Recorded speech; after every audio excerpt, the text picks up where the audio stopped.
Hello again, now the ITV News in London. Football in London and across the world should be an inclusive experience for all those, including those from LGBTQ+ communities. However, this isn't always the case. Ahead of the World Cup in Qatar, London Assembly member Emma Best spoke to ITV News about how she is tackling inequality. Rainbow laces threaded, game faces on, tactics nailed down. You can go up front and you can do whatever you want, mate.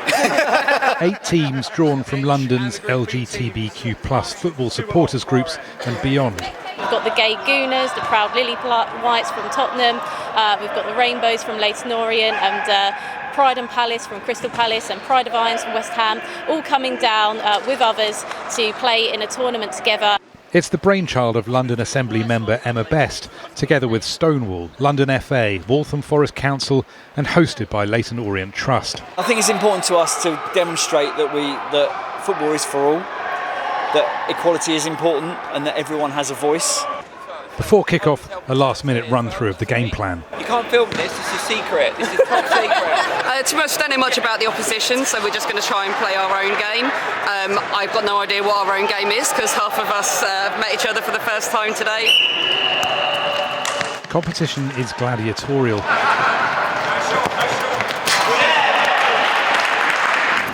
Unlucky Ben! There are inevitable casualties. Nobody was even around me, I just slipped and rolled my ankle. Yeah, hopefully I'll be able to play again, but we'll see.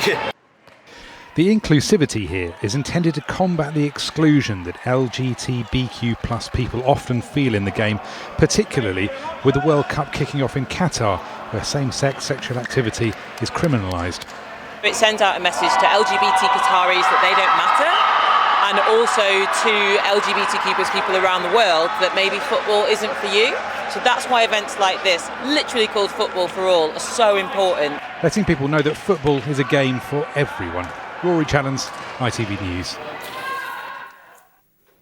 Police have launched a murder investigation after a 21-year-old man was stabbed to death in Brent. Officers were called to Harrow Road, Wembley, in the early hours of this morning. 2 men have been arrested. The number of rough sleepers in London has risen by 21% in the last year. New analysis by City Hall suggests there were over 5,700 people on London's streets between April and September this year. Members of the public should not take the law into their own hands during Just Stop Oil protests. The warning comes from the Metropolitan Police after yesterday's protests saw some people dragging activists off the roads in London.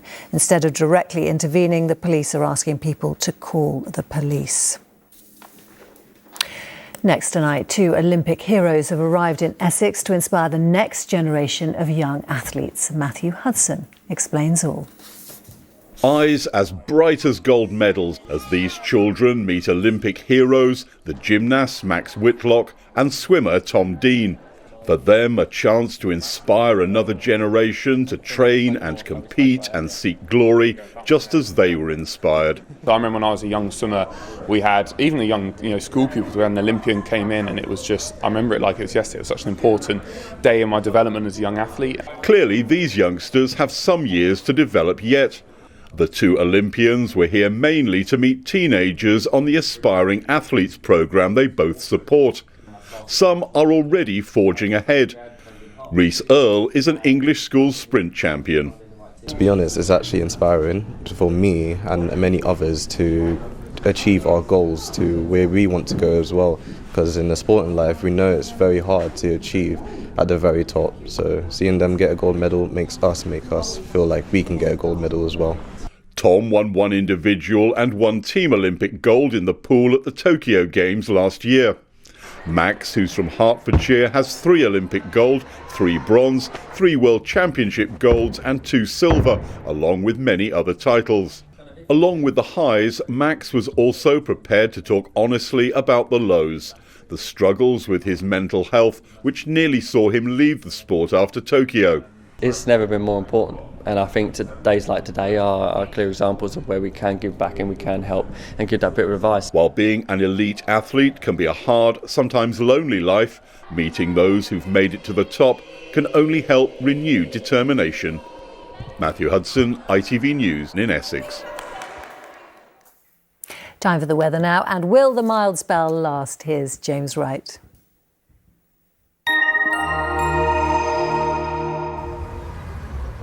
Feels like home, whatever the weather.